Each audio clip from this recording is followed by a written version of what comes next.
প্রাথমিক শিক্ষক নিয়োগ মামলায় চার্জশিট, চূড়ান্ত চার্জশিট সিবিআই এর। মানিক ভট্টাচার্য, বিভাস অধিকারীর বিরুদ্ধে চার্জশিট। আরো বিস্তারিত জানাবে অমিত সরকার, রয়েছে আমার সঙ্গে। অমিত, দেখো, প্রাথমিক শিক্ষক নিয়োগ দুর্নীতি মামলায় সিবিআই তরফে পঞ্চম সাপ্লিমেন্টারি চার্জশিট তথা চূড়ান্ত চার্জশিট দেওয়া হয়েছে আজকে ব্যাংশাল কোর্টে।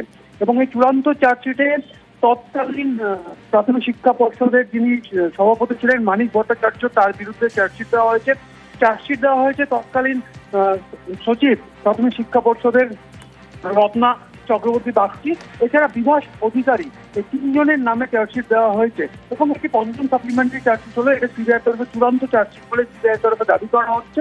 এবং অপরাধমূলক ষড়যন্ত্র, জালিয়াতি, প্রতারণা, আইটি অ্যাক্ট, এছাড়া দুর্নীতি দমন আইনের 3টি ধারাতে এদের বিরুদ্ধে চার্জশিট দেওয়া হয়েছে। এবং আজকে ব্যাংশাল আদালতে সিবিআই তরফে থেকে আধিকারিকরা গিয়ে মানিক ভট্টাচার্য, রত্না চক্রবর্তী বাগচি এবং বিভাস অধিকারীর বিরুদ্ধে চার্জশিট জমা দেয়। এবং এটি চূড়ান্ত চার্জশিট বলে সিবিআই তরফে দাবি করা হচ্ছে।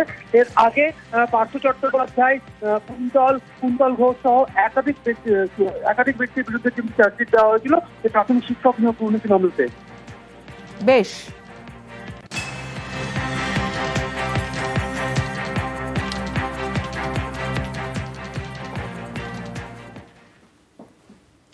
শিশুদের কফ সিরাপ দেওয়া নিয়ে নয়া নির্দেশিকা কেন্দ্রের। গত 14 দিনে রাজস্থান ও মধ্যপ্রদেশে কমপক্ষে 12 জন শিশুর মৃত্যু হয়েছে কফ সিরাপ খেয়ে।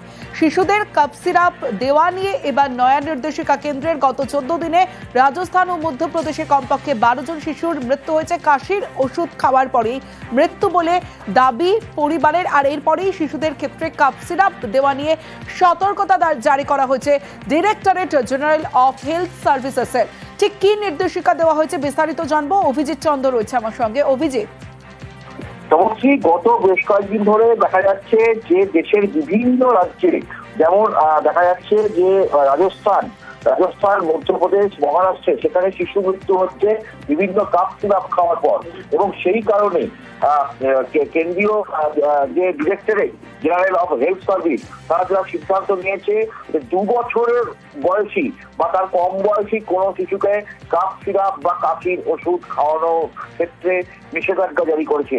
অর্থাৎ 2 বছর বা তার কম বয়সী শিশুদের ক্ষেত্রে কোনোভাবেই যাতে কাপ সিরাপ না দেওয়া হয় তার নির্দেশিকা জারি করেছে।